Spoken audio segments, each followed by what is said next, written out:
Yeah, I think people have become very conscious of their plastic use in many areas of life, but around menstrual items, it's something that's never really spoken about.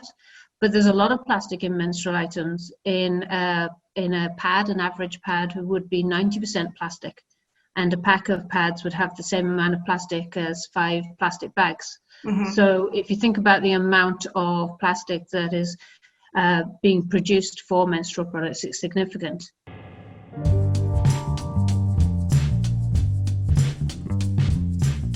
Hello and welcome to the Southern Star's Coronavirus podcast. I'm the news editor, Siobhan Cronin, and later we will take a brief look at this week's newspaper, and we will also have a new video from local pianist Rachael O'Donovan. But first, this week's podcast interview is with a West Cork environmentalist who is leading a national campaign to curb the single-use plastic pollution that's generated from disposable period products. And Abi O'Callaghan Platt from Courtmacsherry also shares some tips on how to make your Christmas a green one. Earlier, she spoke to Southern Star Life and Community Editor Emma Connolly.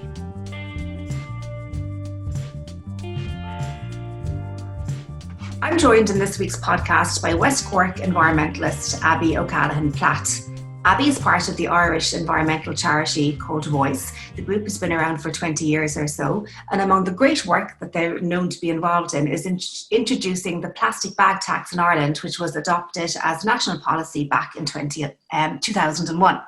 Abi, there's so much that we can and we will talk about, but let's start with a campaign you're involved in at the moment, most interesting one aimed at tackling the amounts of plastic waste produced by disposable menstrual products.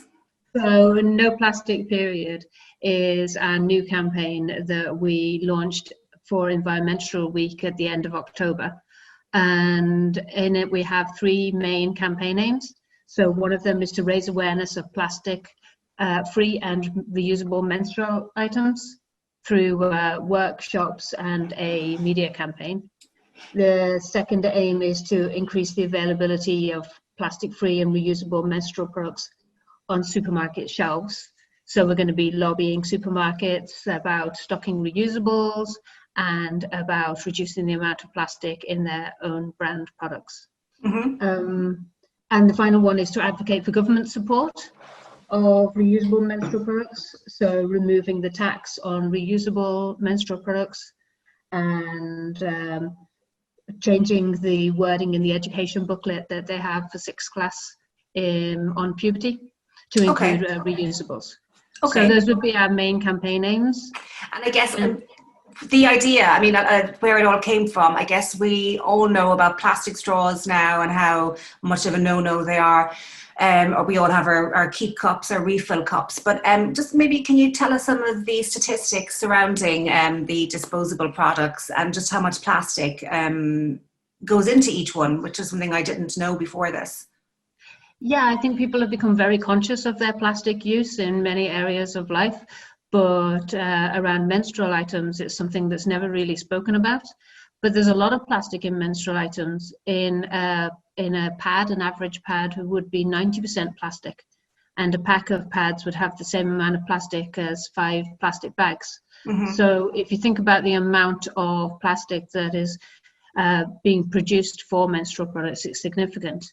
And I feel that it's just an area that people could make a substantial impact on their waste and plastic use, because I very much feel it's about, picking certain changes that you can implement within your own life sustainably. Mm-hmm. And just running with them. We don't need to do everything, but if you think about the kind of big impact changes you can make within your life, switching to reusable menstrual products, I feel, is one of those. Because over a lifetime of menstruating, a person could use 12,000 menstrual products, and they'll be around for hundreds of years. And so I just feel that by switching to, say, a menstrual cup or reusable pads or period pants, which are a new item really on the market, mm-hmm. you're making a huge change through a lifetime of menstruation. So I feel it's a switch that's easy enough to make. I think with advances now, in the products available, they're equally convenient to disposables, and they work out financially better, absolutely, in the long term. So you mentioned there the different choices that are in supermarkets readily and quite readily available now. But I'm just wondering, is there a certain, maybe I'm wrong, but is there a certain taboo still about talking about periods and these different products, that it's much easier to chat about switching to a metal straw than it is to chatting about something like this? Yeah, I think absolutely. I think that we've been brought up not to talk about these things, and the whole thing of walking to a bathroom with maybe a tampon up your sleeve, that kind of thing. We're taught to hide these things and not speak about them, and I think that follows on to this not being raised as an issue when talking about plastic use. We have all been spoken to about cups and bottles, but this really isn't very much out there. And so for part of the campaign, we want to go to secondary schools and speak to them about the different options available to them. Because we feel that at that age, people are making their decisions on what menstrual items to use. And for many of them, they won't have seen menstrual cups or period pads before. So I know it's slightly different now. We're beginning our workshops and they'll be held online. But ultimately, we hope to be able to go into schools where people can pass a pair of period pants around or a menstrual cup and get a feel for them, literally get a feel for them, and see these items that would otherwise be a mystery. But and just try and take the taboo out of this. I think that's important. On our Instagram, we have an Instagram, No Plastic Period. We're trying to do that there, with all the kind of loud graphics and, not shying away from speaking about this topic at all. And what's the feedback so far? Do you think school-going girls are squeamish, still a little embarrassed, or are things changing a little bit? Are we getting a little bit more open? We're beginning our workshops at the end of this month. We're beginning workshops across Dublin and Mayo and Limerick, first of all. So we're hoping to get funded further on to work within Cork as well. So I've yet to find out how the teenagers on the ground do respond to this. What do you think? What's your feeling? I think that people are ready to speak about these things. I think that that things have moved on, and that people will be open. I think there might be a bit of giggling, I mean, but ultimately, I think people are ready to speak about them, ready to listen.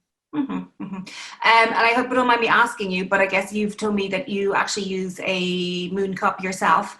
So that's a relatively new product. Do you think that's becoming more popular? I think it is. It's actually not a new product. They've been around since the 1920s, but they actually just weren't particularly marketed. One of the reasons supposedly is that at that time there was a latex shortage through the wars, and that was one of the reasons. But also I think from the perspective of manufacturers, you can make more money selling a product that people have to buy every single month, rather than a product that you buy once and it can last you for a decade. So I think there's a reason that it hasn't been as heavily marketed over the years. But I do think there is an increase in interest in all of these products. But the more we speak about it, the more people become aware, and the more people will take them on. That's a good point, keeping it in the open. One thing that did struck me though was in terms of cost, like the reusable products, might they be out of price league for some kids, who mightn't have as much money as others, or are they all comparable, or do you see a greater take up in different kind of socioeconomic groups? Yeah, there is an upfront cost. That is an issue. With a menstrual cup, you can get them for around €20, but once you've bought them, you never have to buy them again. Well, they say a decade, and so ultimately there are cost savings there. With the reusable pads, they vary in price depending, because they're very much made by a lot of local people, they're not necessarily big brands, and I kind of like that about them. There's lots of little local manufacturers making them, and but also people can make their own, you know. There are loads of demonstrations online on making their own. I suppose period pants are the newest item on the list, and I don't know, to me they just seem amazing, you know. They don't have like a chunky pad in the gusset as you would think. It's like equally thin, just a couple of millimeters, you know, all of this lockaway core technology, and they'd be the most expensive, but there are brands that you can get for around 12 euro, going up to 25 euro. So and I guess then people can wear them for the day. You know, you could wear it for the day, rinse it out, stick it in the wash, put on another pair.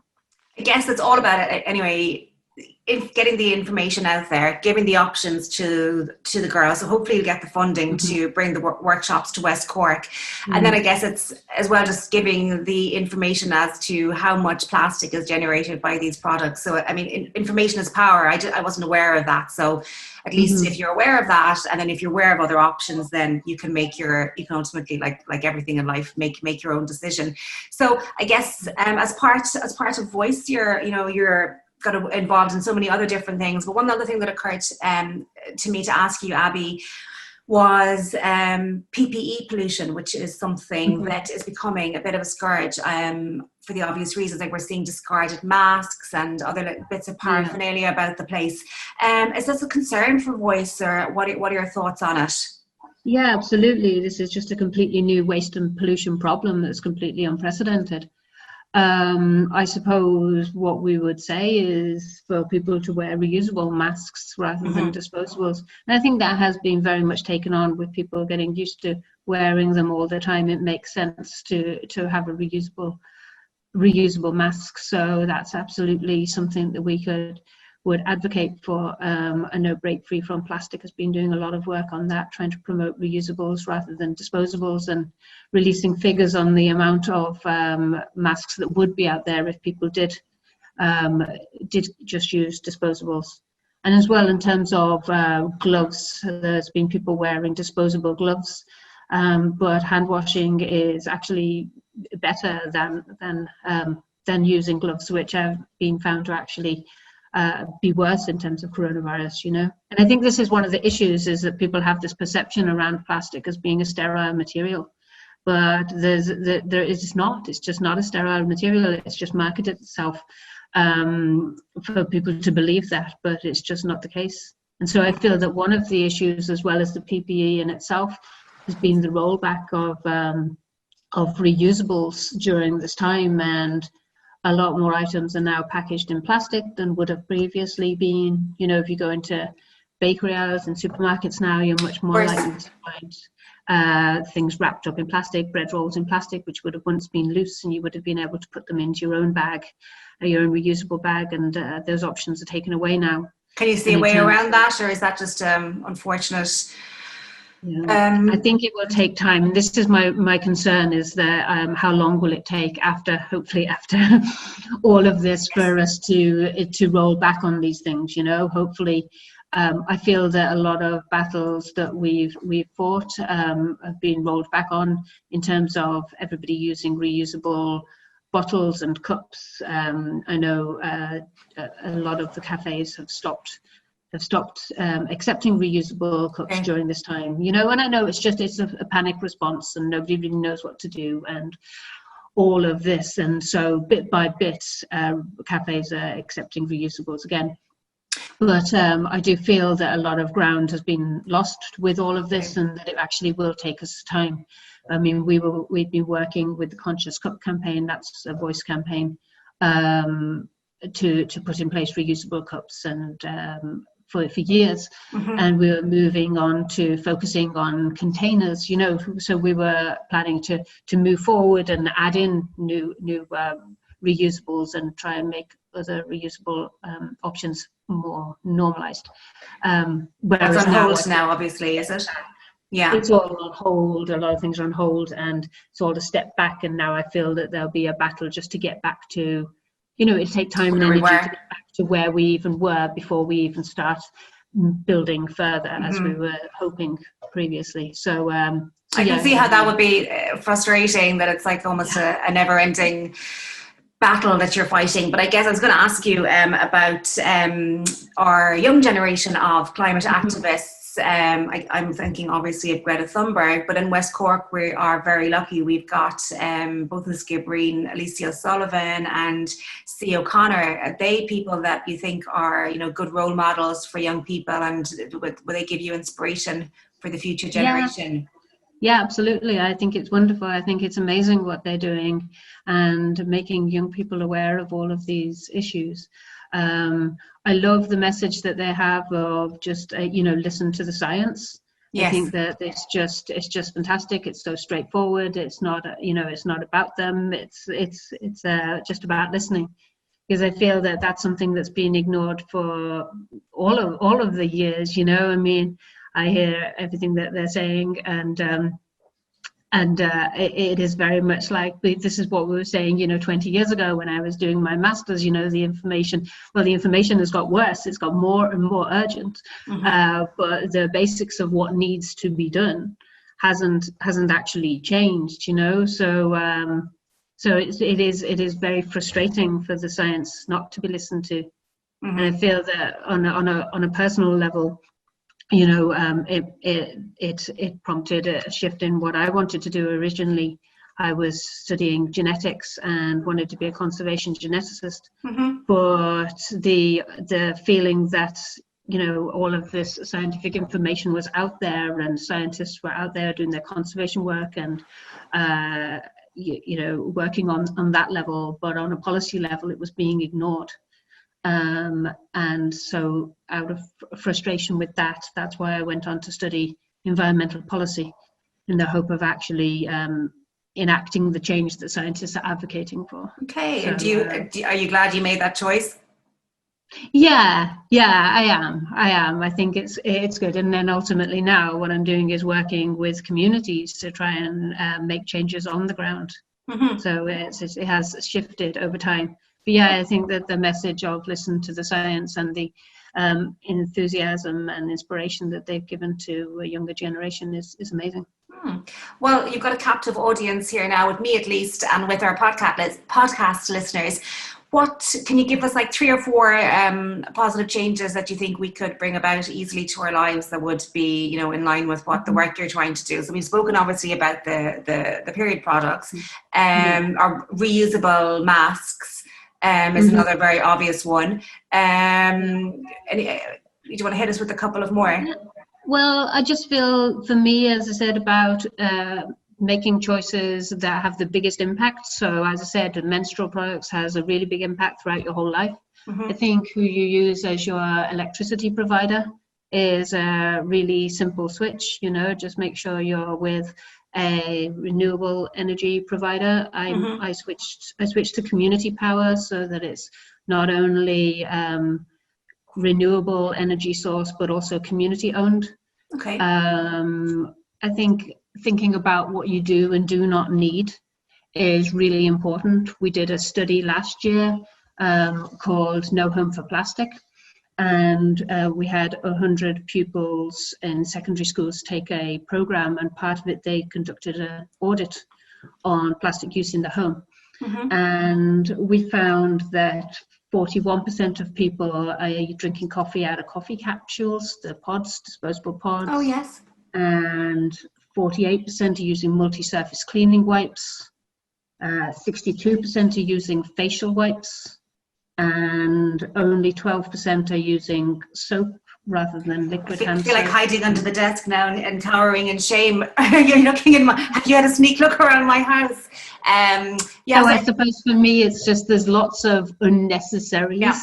Yeah. You know, I mean, you know, people often think, oh, I have to switch to, you know, plastic packaging free organic local veg, and yeah, I mean, that's wonderful, that's brilliant, and I would absolutely advocate for doing that. But at the same time, there are loads of other switches that people can make that, you know, easy. You don't have to have this assumption that you need extra time and money, and in a lot of cases it's just actually reducing what you use.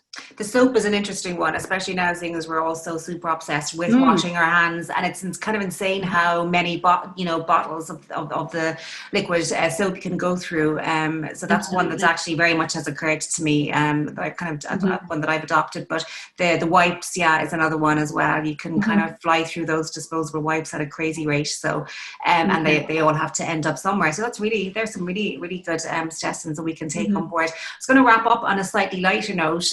In this era of Netflix, when we're all kind of at home and slowly killing off our brain cells, watching mind-numbing things, can you educate us as an environmentalist? What have you, what does an environmentalist watch on Netflix? What's the sort of best eco-friendly series or documentary you watched, or can you recommend something, please? Well, I mainly watch other things in my spare time, but I've heard good things about Down to Earth with Zac Efron. I hear that's very good. I tend to watch things like Pose instead. What's that? What's that? Nothing environmental at all. It's about Black trans women in New York in the 1980s in the backdrop of HIV. Okay. Is it on Netflix? It is on Netflix. It's brilliant. But nothing environmental at all. No. Okay. But, there you go. So, an environmentalist suggestion. Anyway, very good. I haven't heard of that. Not exactly light-hearted distraction either, though. Dealing with different issues. I know. When you're trying to save the world by day, then you need a distraction in the evening time. And actually, that was going to be my last question, but I just thought of one more. We're heading into Christmas, obviously, whatever kind of a Christmas it will be. Some maybe ideas to make our Christmas greener. I guess people have already started the buying maybe and the planning and the prepping. So this is probably time, if we're going to make green choices, to start doing them now. What do you do, or what would you like to see people doing? I just don't think I do as much buying as other people. Okay. I just think that I, strip things down in that way, and also buy long-lasting things. I mean, within our family, we would have never bought kind of toys that with that kind of current cartoons or anything like that. It would always be long-lasting toys that could be played with over years and years, as their imagination changes, rather than their interest in different TV shows. So I feel that buying longer-lasting items and not buying things for the sake of it. Just thinking about what really is needed. And I think you can still make a beautiful Christmas that way. And maybe buying a tree that is a potted tree that you can plant in your garden and, bring in and out every year is a good idea from an environmental perspective. And always I just try to shop as locally as I can, just for for environmental reasons, but also for social reasons. Exactly, and that's obviously more important than ever this year. So that's something that I guess we all need to keep in mind. As I'm secretly hoping my online shopping delivery doesn't arrive while we're chatting at the door. That's a little joke. No, it's got to be all about local this year, and I think that consciousness is alive in all of us, and hopefully it'll last past the pandemic. Listen, Abi, thanks. I've learned a lot, and I hope our listeners have too. And it's been a pleasure chatting to you today. Thank you for joining us on their podcast. Thank you. Thank you. And so to this week's newspaper. Our lead story reveals how over 100 women have sought refuge in West Cork since the start of the year, and Marie Mulholland of the West Cork Women Against Violence project tells us how the pandemic has made living with an abuser so much more challenging. We also have a quirky story about how US President-elect Joe Biden may have got his facts wrong and overlooked one of Courtmacsherry's most famous sons and his political legacy. We are also celebrating the news that our reporter Kieran O'Mahony has won the Best Community Story of the Year award at the Local Ireland National Lottery Media Awards for his story on the Direct Provision Centre in Clonakilty. Inside, we reveal a drive-through COVID testing centre has opened in Cork Airport this week, and the huge support one family has received in its bid to find its beloved stolen dog Cooper. A Ballinadee family show us the Dublin bus coach they plan to convert into a B&B, and reporter Jackie Keogh is looking at how local members of Fine Gael are hoping to rebuild the party in Cork's southwest. We also have a special report on a crisis in funding for local roads. Some award-winning art from West Cork's youngest artists is on view on page 8, and Frida Salter Townsend is profiled on page 9, as she announces her retirement from playing the church organ in various venues around the region for several decades. We also have reports from all the local courts and all our usual columnists, including Emma's popular COVID diary, in which she reveals sending a major blooper on her WhatsApp work chat this week. And we have very busy business, farming and motoring pages, as well as local news from every corner of West Cork and a busy sports section as always. So don't forget, if you can't get to the shops, you can subscribe online by going to thesouthernstarTV and clicking on the e-paper tab, or call the office on 028 21200 for a postal copy to be sent out to you. And now for this week's musical treat. Glandore music teacher Rachael O'Donovan started her COVID covers at the start of the pandemic and went viral when some of the original artists tweeted her versions of their big hits. She took a break for a few months, but is now thankfully back on her Twitter page and recently posted this version of the Enya classic Orinoco Flow. For more, see at Rachael O'Donovan, that's RACHAEL O'Donovan on Twitter.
Thank you for listening to the Southern Star Coronavirus Podcast. Don't forget to like, share, and subscribe to our podcast, which is available on iTunes, Spotify, YouTube, Acast, Stitcher, or wherever you get your podcasts.